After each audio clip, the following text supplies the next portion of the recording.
Bismillahirrahmanirrahim. Assalamualaikum warahmatullahi wabarakatuh. Siswa-siswi sekalian, perkenalkan nama saya Lusman. Insya Allah pada kesempatan ini saya akan membawakan mata pelajaran fisika di kelas 12 yang alhamdulillah pesertanya adalah siswa-siswi sekalian. Siswa-siswi sekalian, meskipun sekarang kita berjumpa dalam suasana yang kurang bagus, dalam artian bahwa kita masih di masa pandemi sehingga pembelajaran kita berlangsung secara daring, tidak seperti apa yang kita biasa lakukan pada kelas 10 dan kelas 11 kemarin, sehingga kami sebagai tim pengajar mencoba semaksimal mungkin melakukan pendekatan-pendekatan sehingga adik-adik sekalian bisa sedikit memahami apa yang menjadi materi-materi pembelajaran, khususnya materi pembelajaran fisika pada kesempatan ini. Oke, izinkan saya mencoba sedikit berbagi tentang materi fisika yang ada pada kelas 12, yang mana pada materi bab satunya yaitu rangkaian arus searah.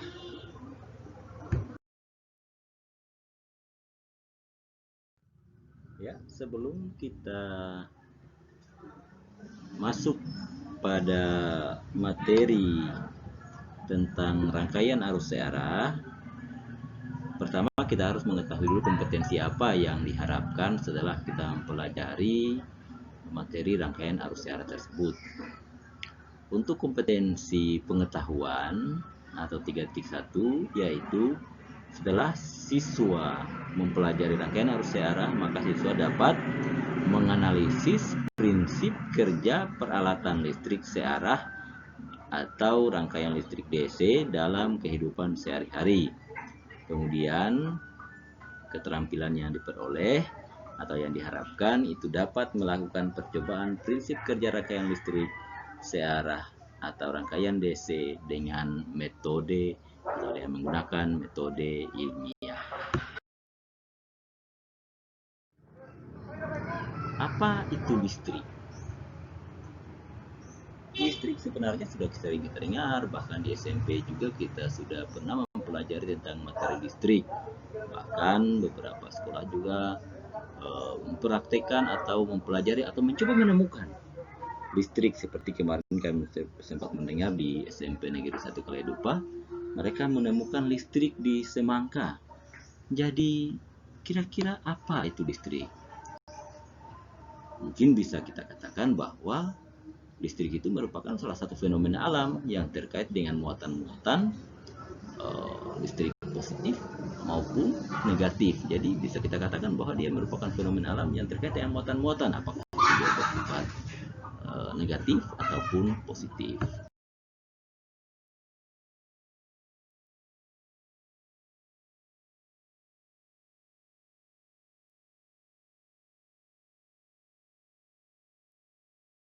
Jadi karena kita sudah mengatakan bahwa listrik itu merupakan salah satu fenomena alam, maka bisa kita lihat bahwa petir itu merupakan salah satu contoh fenomena alam yang terkait dengan listrik. Atau mungkin bagaimana lampu bisa menyala, bagaimana ketika kita mengecas HP, bagaimana ketika kita menyetrika setelah dicokkan pada sebuah papan dengan lubang tertentu, lama-lama setrikanya menjadi panas. Fenomena apa yang terjadi? Kenapa sampai seperti itu? Atau mungkin kipas angin bisa tiba-tiba berputar. Kenapa seperti itu? Itulah fenomena yang kami maksudkan, bahwa listrik itu adalah fenomena alam yang ternyata dia ada di sekitar kita, ada di sekeliling kita, ada dalam kehidupan sehari-hari kita. Tadi kita sudah katakan bahwa listrik itu merupakan fenomena yang terkait dengan muatan-muatan. Jadi, jenis muatan listrik itu ada dua.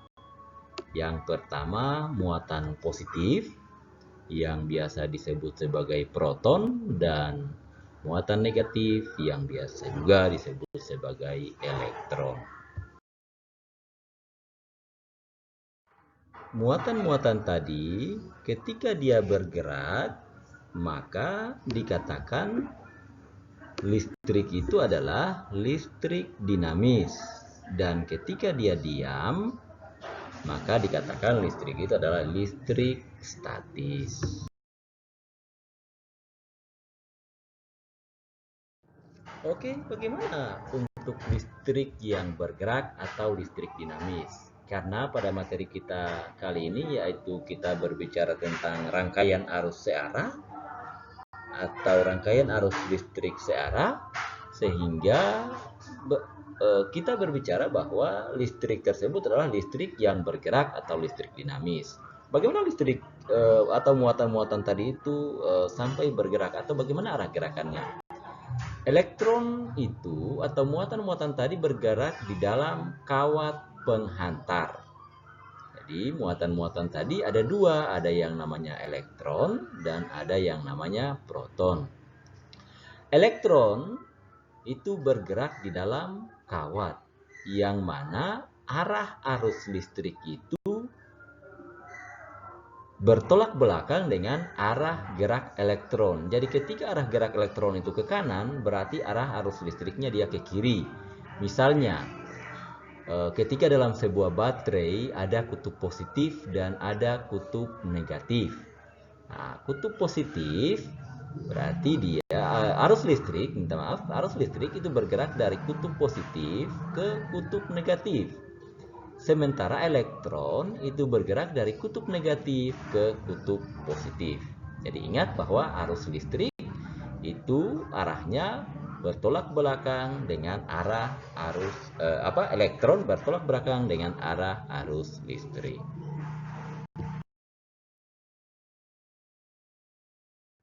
Bagaimana kita menghitung besar arus listrik yang mengalir dalam sebuah kawat penghantar? Ternyata dapat dirumuskan bahwa I sama dengan Q per T, atau kuat arus listrik I adalah besar muatan yang mengalir Q dalam tiap satuan waktu T. Satuan kuat arus listrik itu adalah coulomb per sekon, atau disingkat dengan atau disimbolkan dengan ampere A.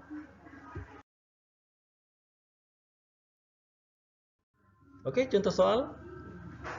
Di dalam sebuah kawat penghantar mengalir 600 triliun elektron dalam waktu 1 menit. Pertanyaannya, hitunglah besar arus yang mengalir pada kawat tersebut. Jika muatan listrik sebuah elektron adalah E sama dengan 1,67 kali 10 pangkat min 19 coulomb. Jawabannya, karena satu elektron muatannya adalah E, maka 600 triliun elektron memiliki muatan Q sama dengan 600 kali 10 pangkat 12 kali 1,67 kali 10 pangkat min 19 coulomb. Jadi 600-nya itu diambil dari 600 triliun, triliun itu 10 pangkat 12. Kemudian dikali dengan besarnya muatan satu elektron. Sehingga 600 kali 10 pangkat 12 kali 1,67 kali 10 pangkat min 19 coulomb. Kemudian untuk waktunya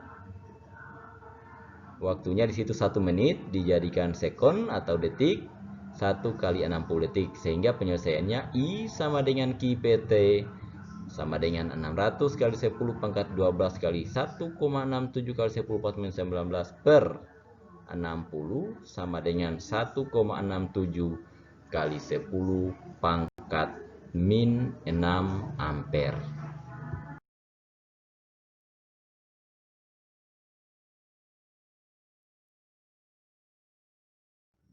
Oke, kita lanjut. Bagaimana elektron bisa bergerak di dalam kawat? Jadi, elektron itu bisa bergerak dalam kawat. Intinya adalah harus ada perbedaan potensial di antara kedua ujung kawat. Ketika potensial di ujung kawat yang satu lebih rendah dan di ujung kawat yang lainnya lebih tinggi, maka elektron akan bergerak dari potensial yang lebih rendah ke potensial yang lebih tinggi. Tetapi sebaliknya, arah arus listrik akan bergerak dari potensial yang lebih tinggi ke potensial yang lebih rendah. Ketika arus listrik mengalir dalam sebuah kawat penghantar, itu tidak semulus seperti yang kita hayalkan bahwa ketika saklar di-on-kan maka lampu langsung menyala. Tetapi ada hambatan yang diberikan oleh kawat penghantar untuk menghambat daripada pergerakan arus listrik tersebut. Yang mana hambatan suatu bahan konduktor pada suhu tetap itu bergantung pada yang pertama panjang kawat, yang kedua luas penampang kawat, dan besarnya hambatan jenis bahan yang digunakan atau kawat yang digunakan. Yang biasa dirumuskan R besarnya hambatan itu sama dengan rho kali L per A. Keterangannya adalah L adalah panjang bahan, satuannya meter. A adalah luas penampang bahan, satuannya meter pangkat 2. Rho sama dengan hambatan jenis bahan, satuannya ohm meter. Dan R adalah hambatan listrik, satuannya ohm. Berikut ditampilkan beberapa jenis bahan dan besarnya hambatan jenis. Misalnya seperti tembaga, itu hambatan jenisnya 1,72 kali 10 pangkat min 8 ohm meter. Kemudian pada batas perubahan suhu tertentu, maka hambatan jenis suatu bahan itu memenuhi persamaan bahwa rho T, rho pada suhu tertentu itu adalah sama dengan rho awal kali dalam kurung 1 tambah alfa kali delta T tutup kurung. Dengan rho T itu adalah tadi hambatan jenis pada suhu T, kemudian rho 0 itu adalah hambatan jenis pada suhu awal, alfa adalah koefisien suhu hambatan jenis, satuannya adalah derajat per Celsius atau derajat Celsius pangkat min 1, dan delta T adalah perubahan suhu atau delta C atau derajat Celsius. Di mana dari persamaan ini kita ketahui bahwa ketika sebuah kawat, jadi Anda biasa lihat dalam kehidupan sehari-hari bahwa ketika sebuah kawat itu atau sebuah kabel, contoh paling sederhananya sebuah kabel ketika dicokkan atau dihubungkan dengan arus listrik dengan sumber tegangan, maka pada waktu tertentu kabel tersebut semakin lama semakin panas.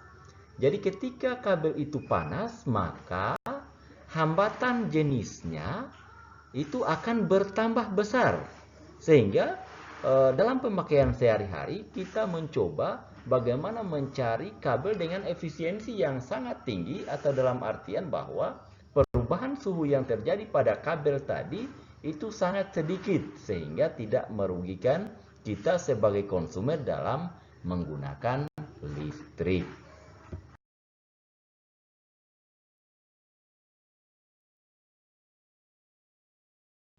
Berikut kita lihat di situ ada beberapa contoh sumber arus listrik searah atau sumber tegangan yang mempunyai arus searah.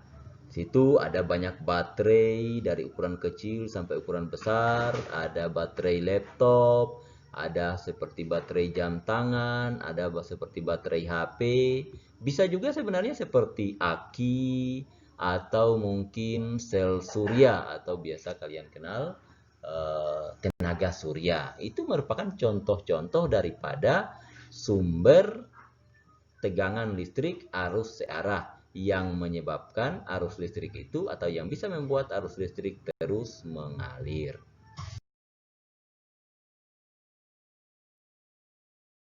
Jadi tadi kita sudah katakan bahwa selain baterai, sumber arus searah itu ada aki, ada sel surya, ada elemen volta, ada elemen lens, dan lain-lain. Kalau di kimia itu mereka banyak membahas tentang elemen-elemen yang bisa menghasilkan arus listrik.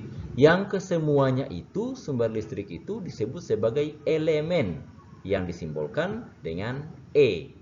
Gambarnya itu adalah dua garis sejajar dengan panjang yang tidak sama. Ingat ya, dengan panjang yang tidak sama. Karena kalau sudah panjangnya sama, itu simbol untuk gambar yang lain lagi. Ya, jadi dari komponen-komponen listrik tadi, ada ya ilmuwan yang mencoba melihat bagaimana hubungan antara beda potensial, hambatan dengan besarnya arus yang mengalir. Dia adalah Jos Simon Ohm yang lahir pada tanggal 16 Maret 1789 dan wafat pada tanggal 6 Juli 1854. Beliau mencoba melihat bagaimana hubungan antara ketiga besaran tersebut, yang mana ternyata beda potensial itu sebanding dengan arus dengan konstanta pembanding. Jadi beda potensial itu sebanding dengan arus dan atau dengan konstanta pembanding yang disebut sebagai R atau I, atau disimbolkan delta V sama dengan I kali R, atau I itu sendiri sama dengan delta V per R. Selanjutnya, dalam rangkaian listrik, suatu hambatan atau resistor atau tahanan itu disimbolkan dengan huruf R, dan kalau digambarkan itu seperti yang Anda lihat. Jadi bisa dalam kotak seperti itu, bisa dalam bentuk garis bengkok-bengkok seperti gergaji. Pada sebuah resistor itu mempunyai 4 pita warna. Jadi kalau kita melihat resistor yang asli, sebenarnya kalau ini kita bertemu langsung, Bapak bisa mencontohkan atau bagaimana bisa memberikan contoh bagaimana kita membaca seberapa besar nilai hambatan yang terdapat dalam resistor. Karena jangan sampai kita pergi beli sebuah resistor, kita ditanya ukuran berapa, kita sebutkan misalnya 20 kilo ohm, kita diberikan dengan ukuran yang 10 kilo ohm, kita tidak tahu karena kita tidak bisa membaca. Ya, jadi seandainya kita ketemu nanti, kita bisa menunjukkan bagaimana cara membaca nilai daripada sebuah resistor, yang mana sesuai dengan di situ garis pertama, kemudian dikali dengan garis kedua. Jadi di sini garis pertama dan kedua, misalnya di sini hijau. Hijau berarti 1, kemudian merah 2, kemudian orange 3, garis ketiga, dan di situ garis keempatnya adalah apa, di situ warna apa? Abu-abu. Ya, abu-abu mungkin ya. Ya. Jadi kalau misalnya kita membaca, kalau ini bukan abu-abu ya, ini toleransinya, garis keempat itu menunjukkan toleransinya dia. Jadi bagaimana cara kita membacanya? Garis pertama tambah garis kedua, bukan ditambahkan 1 tambah 2, tidak, tetapi kalau misalnya di sini hijaunya, di sini hijau green ya. Ya, green. Jadi berarti di sini hijau green 5, kemudian habis itu red 2, berarti 52 kali 10 pangkat orange. Jadi seperti itu. Jadi hijau, merah, orange. 52 kali 10 pangkat orange. Orange-nya berapa? Orange-nya adalah 3. Berarti 52 kali 10 pangkat 3. Dengan toleransi, nilai toleransi, maksudnya dia ketika kita menghubungkan dengan sebuah sumber tegangan, maka hambatan yang bisa diukur atau yang bisa dilewatkan oleh hambatan ini, besarnya hambatan yang bisa terjadi itu adalah 52 kali 10 pangkat 3 atau 52 kilo ohm dengan batas toleransi. Kalau di sini misalnya silver, berarti batas toleransinya adalah 10%. Saya harapkan siswa-siswi sekalian mengerti ya dengan bagaimana cara pembacaannya tadi. Ilmuwan lain yang coba meneliti tentang besaran-besaran yang ada dalam sebuah rangkaian listrik itu salah satunya lagi adalah Kirchhoff. Jadi Kirchhoff ini ada dua hukumnya tentang listrik ini. Yang pertama adalah hukum 1 Kirchhoff, yang kedua adalah hukum 2 Kirchhoff. Untuk hukum 1 Kirchhoff, jumlah kuat arus listrik yang memasuki suatu titik percabangan itu sama besarnya dengan jumlah kuat arus listrik yang keluar dari titik percabangan tersebut. Jadi kalau kita lihat gambarnya di sini, yang masuk ke percabangan itu adalah I2, I1, dan I6. Dan yang keluar adalah I3, I4, dan I5. Sehingga I1 tambah I2 tambah I6 sama dengan I3 tambah I4 tambah I5. Jadi ini contohnya. Besarnya arus masuk itu yang bagian kiri ya, I1. Kemudian yang arus yang keluar adalah I2, I4, dan I3. Sehingga I1 sama dengan I2 tambah I3 tambah I4. Kemudian I4 itu dia terbagi lagi menjadi I5 dan I6. Sehingga di sini I4 sama dengan I5 tambah I6. Lanjut. Pada bagian kanan rangkaian itu tinggal satu, yaitu I9. Tetapi I9 itu asalnya dari I8, I7, dan I3. Sehingga I3 tambah I7 tambah I8 sama dengan I9. Terakhir, rangkaian pada jadi rangkaian arus searah. Jadi ada dua jenis rangkaian. Rangkaian seri dan rangkaian paralel. Ketika beberapa resistor dirangkai secara seri, jadi ingat ya, rangkaian seri itu ketika tidak ada percabangan. Sementara rangkaian paralel itu dia ada titik percabangan. Jadi ingat ya, rangkaian seri kalau tidak ada percabangan dan rangkaian paralel kalau ada titik percabangan. Ketika beberapa resistor dirangkai secara seri, maka R totalnya atau R ekivalennya adalah R1 tambah R2 tambah R dan seterusnya. Seberapa banyak R yang dirangkai. Jadi dia ditambahkan saja. Tetapi kalau ketika resistor tersebut dirangkaikan secara paralel, maka R totalnya itu adalah C per R total atau C per R ekivalen sama dengan C per R1 tambah C per R2 tambah dan seterusnya tambah C per Rn. Ya, jadi begitu cara mencarinya. Di sini dituliskan bagaimana kalau hanya dua? Ya, kalau hanya dua rangkaian R totalnya, R paralelnya itu adalah R1 kali R2 per R1 tambah R2. Nanti. Jadi ketika tiga buah resistor dirangkai secara seri dan dihubungkan dengan sumber tegangan, maka tegangan yang ada pada setiap resistor tersebut itu akan berbeda-beda sesuai dengan besarnya resistor yang digunakan. Ada juga orang mengatakan bahwa rangkaian seri itu adalah rangkaian pembagi tegangan. Jadi, bagaimana kita melihat tiga buah besaran tadi, besaran V, besaran R, dan besaran I, besaran tegangan, besaran hambatan, dan besaran arus. Jadi, V totalnya ini itu sama dengan V1 tambah V2 tambah V3. Kemudian R totalnya seperti tadi R1 tambah R2 tambah R3. Tetapi arusnya, arus di R1 sama dengan arus di R2 sama dengan arus di R3.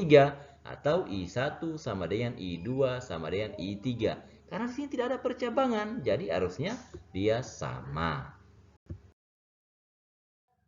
Dan terakhir, ketika resistor tersebut dirangkai secara paralel, maka R totalnya itu dicari dengan menggunakan rumus C per R total sama dengan C per R1 tambah C per R2 tambah C per R3.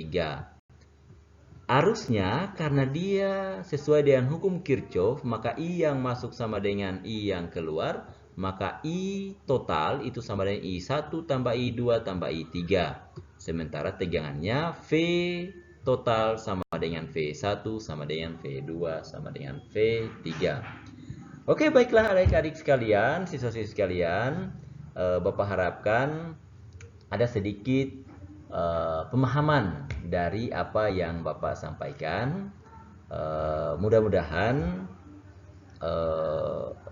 apa yang Bapak sampaikan bisa sedikit ditangkap sebagai sebuah ilmu yang Anda akan mencoba untuk memperdalamnya lagi melalui sesi tanya jawab setelah video ini berakhir. Jadi kami harapkan bahwa adik-adik sekalian lebih memperdalam lagi atau bertanya supaya kita bisa mengetahui sejauh mana tingkat pemahaman yang telah adik-adik atau siswa sekalian dapatkan. Jadi selanjutnya kita masuk pada sesi tanya jawab.